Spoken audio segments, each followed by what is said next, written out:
Beatles are all aboard. Many more of them live next door. And the band begins to play. One of the things I personally love the most is music. So a book about rock icon Ringo Starr caught my attention recently. Did you guys know that the world's most famous drummer grew up in a rough neighborhood, emerged from a very sickly childhood, quit as an engineer, and beat countless odds before he actually became a Beatle? Well, you do now. New York Post TV editor and author Michael Seth Starr wrote an in-depth biography titled Ringo with a Little Help. He interviewed his childhood friends, colleagues, and Beatle insiders to get the full story, and now he is going to get interviewed by me. Michael joins us. Michael, thanks for taking the time out. First and foremost, your last name is Starr, Ringo's last name is Starr. I'm not seeing a resemblance. Are you related or not, for the record? No, there's no relation. He was born Richard Starkey. I was born Michael Starr, so no familial connections there. All right, we're putting that to rest right now. Right. The Beatles were an amazing band, and there's no shortage of characters you could have picked from. Why did you decide on Ringo, and what inspired you to write the book?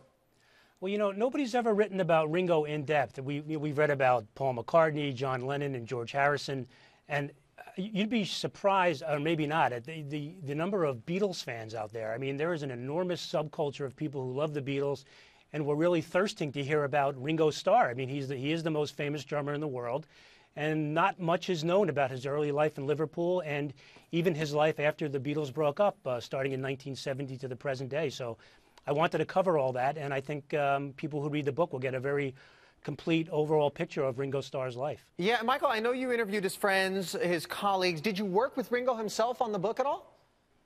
No, I tried to when I first signed the contract to write the book. To make a very long story short, Ringo posted a message on his Facebook page and on his website basically saying that he wasn't affiliated with the book, it wasn't authorized. He mentioned me by name but said he had nothing to do with it, and then he signed off with his peace and love. He stopped short of telling people not to talk to me, but no, I did not talk to him. I've never met him, but I think people who read the book hopefully will get a sense of what he's like as a human being and what he's like as a musician, and yeah, it's all in there. And listen, maybe when he gets a copy of the book and reads it, which presumably he will, he might feel a little bit differently and open up, and then there's another book to come out of that. Listen, you've talked about him as being the most vulnerable Beatle. Explain that.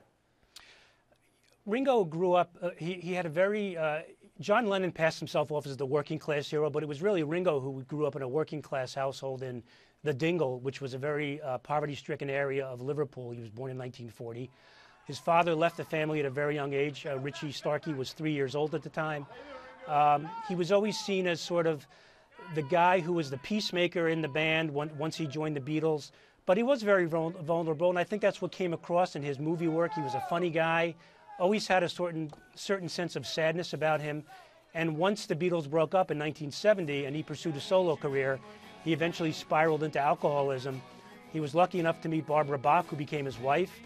They went into rehab together in 1988, and Ringo really cleaned up his act and continues to this day to tour with his all-star band and make TV commercials and make music, and it's turned out really well for him. He turned 75 this summer, and he's now considered really one of the elder statesmen of rock and roll. A lot of his friends growing up in the music business died. I mean, they're no longer here. Right.